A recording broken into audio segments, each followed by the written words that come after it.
মোৰ অন্য এটা ভিডিঅ'লৈ স্বাগতম জনাইছোঁ। আজি আমি গৈ আছোঁ পামহি মন্দিৰলৈ। তাৰ বাবে আমি ফাৰ্ষ্টে লখৰাত গ'লোঁ, তাৰ পৰা গাড়ীত উঠি গড়চুকত গ'লোঁ। গড়চুকত নামি কিনি আমি গ'লোঁ মন্দিৰলৈ। তাৰপিছত মন্দিৰত সোমাই কিনি ইয়াতে চাকি তাকি লৈ কিনি তাৰপিছত অলপমান খোজকাঢ়ি যাব লাগে। তাৰপিছত গৈ কিনি আপুনি ফাৰ্ষ্টে গণেশ মন্দিৰ পাব। গণেশ মন্দিৰত পূজা চূজা কৰি তাৰপিছত যিটো মেইন মন্দিৰ আছে, যিটো নিজৰা বৈ থাকে, তাতে শিৱৰ মন্দিৰ আছে, তাতে আমি যাবৰ কাৰণে এইখিনি পাৰ হ'ব লাগিব। আৰু সেই তাতে এইটো ডবাটোত ইমান ধুনীয়াকৈ ফুল ফুলি আছে।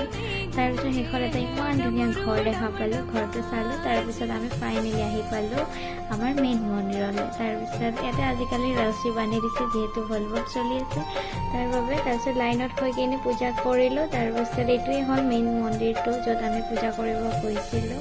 ইমান ধুনীয়া হৈ গৈছে জেগাখিনি এতিয়া, আৰু এইটো নিজৰা বৈ থাকে। তাৰপিছত এনেই অলপমান ভিডিঅ' বনালোঁ। তাৰপিছত ফুলটো দেখালোঁ এবাৰ। তাৰপিছত আমি আগতে চাকি জ্বলালোঁ, সেইটো পিছত আহি গ'লোঁ। চাকি তাকি জ্বলাই তাৰপিছত ভগৱানৰ ওচৰত প্ৰাৰ্থনা কৰি শেষত আমি ঘৰলৈ আহিলোঁ। আৰু তাতে কিমান ধুনীয়া যোনে ভলবম গৈ আছে তেওঁলোকৰ বাবে তাতে খাদ্য দিয়া হৈছে, যোনে যি খায়। তাৰপিছত আৰু ঘৰলৈ আহিলোঁ। নেক্সট টাইম আকৌ লগ পাম। আজিলৈ আহিছোঁ, বাই।